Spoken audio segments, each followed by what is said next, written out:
dadka oo midoobo kulligii ma soobiyo nabad lagama maarmo maalintay xumaatee ragga aydun murantaan waranku waa macaan yahay dadka oo midoobo kulligii ma soobiyo nabad lagama maarmo maalintay xumaatee ragga aydun murantaan waranku waa macaan yahay madowgaaga kaan rabin muuqaaga kiinecin madowgaaga kaan rabin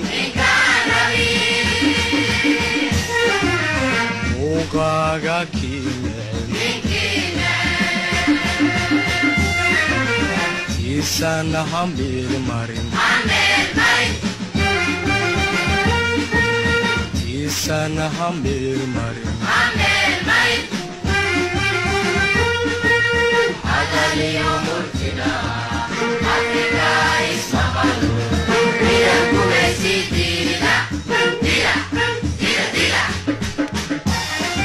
jiray dagaal kale oo Talyaaniga gumaysigiisa ay kaga soo horjeedeen qabaa'ilka biyamaalka la yiraahdo iyo dad kale iyaguna markaasi taageeray awjaama Umar Ciise bal taariikhdaas hayno wado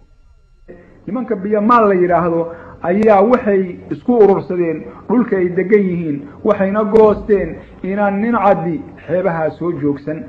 1902 ayaa Talyaanigu wuxuu geeyay niman askara oo qortay oo carab u badan meel magaalada markadusheeda ah oo la yiraahdo Finlow biyamaalku markay isu urursadeen ayay meeshii dagaal ku qaadeen oo baabi'iyeen anshirib iyo kuugu daro baa hadlayo wuxuu yiri Finlow mino la soo fadhiistay fallaariya finini haaya mid baa u jawaabay oo wuxuu yiri Finlow fadhigaygi waaye foodadow miyaan ka fiigaya marka askartii halka Finlow la keenay ayaa lagu leefay goor galaba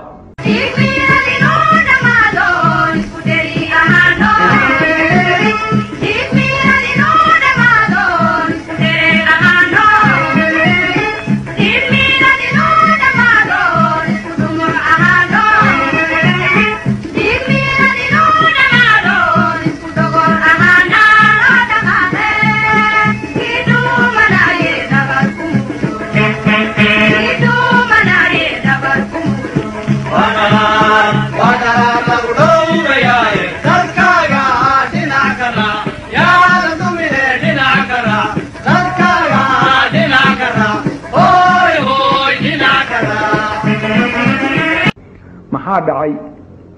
marka waxa kacay laba nin oo yaab leh nin la oran jiray naxariis Allah siiye Sheekh Abdi Abikar Gaafle iyo nin la oran jiray Macallin Kabtooli wax badan baan magaciisii doonay Macallin Kabtooli wax dhaafsiye waan waay labada nin ayaa ciidamada humaayay waxay socotaba sanadkii 1904 waxa dhacay Finlow cadcaday xaar jilib markaad afarta dagaal ayaa dhacay afartaba biyamaalka ayaa ku guuleystay magaalada marka waxay u jirtaa 15 kilomitir waxay ka xigtaa dhinaca bariga ah taariikhda guud durusuro oo ku qoray Soomaalida daawarkeedu duridu way wada ogtahay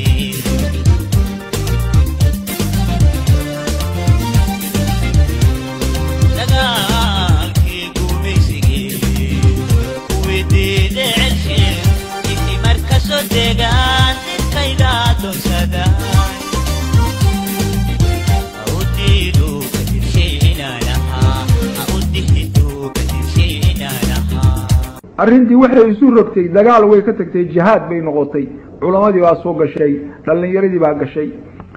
dagaalka waxa ku weheliyay biyamaalka niman shiikhaal ah oo shiikhaal gandarsho la oran jiray oo magaalada fadhiyay magaalada marka iyo gandarsho degana oo tijaar aha oo ilaahay xoolo u dhiibay maaragtay muxuu ahaay culimana aha mashaayikhna aha ragga ayaa dagaalka galay 1905 ayaa jilib marka dagaal dame isna ka dhacay dagaalkaasna way ku guulaysteen qolada Soomaalida ah dabadeed waxa dhacay dagaal la oran jiray Baasanle oo ka dhacay jilib iyo Gandarshe meel u dhaxaysa halka ayaa Soomaalida rag badan Talyaanigu ka galay wali waxaanu ku jiraa dagaalkii Biyamaale Talyaanigu hal talaabo kama qaadin xeebta qaranimada sharafta gooyada u horeeyo nabiga maalqure qaranimada sharafta gooyada u horeeyo nabiga maalqure qaranimada sharafta gooyada u horeeyo nabiga maalqure qaranimada sharafta gooyada u horeeyo nabiga maalqure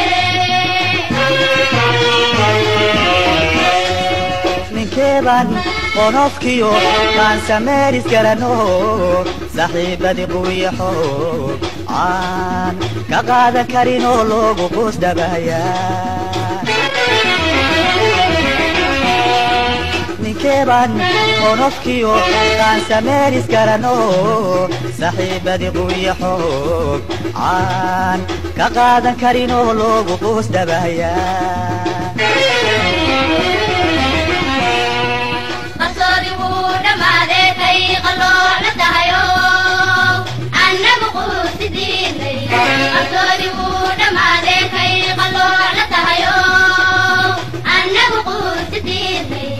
ورحدي حرني مديو قرني من